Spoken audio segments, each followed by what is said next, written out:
ایک خوبصورت جنگل میں نٹی نام کی ایک چنچل گلہری رہتی تھی جو ہمیشہ اپنی محنت اور ذہانت سے کام کرتی تھی۔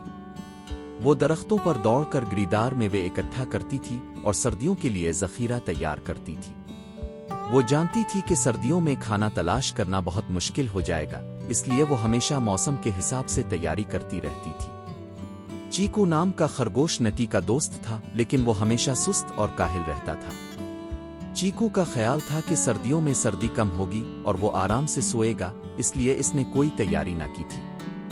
ایک دن سردی بڑھنے لگی اور جنگل میں درختوں پر کم پھل اور بیج بچ گئے۔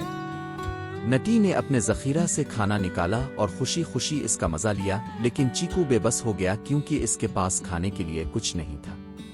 وہ نٹی کے پاس آیا اور اس سے مدد کی درخواست کی۔ نٹی نے چیکو سے کہا، دیکھو چیکو، میں ہمیشہ محنت کرتی ہوں تاکہ مشکل وقت میں بچ سکوں، لیکن تم نے سست ہو کر یہ وقت ضائع کیا۔ چیکو نے ندامت کے ساتھ نٹی سے معافی مانگی اور وعدہ کیا کہ وہ آئندہ محنت کرے گا اور کبھی سستی نہیں کرے گا۔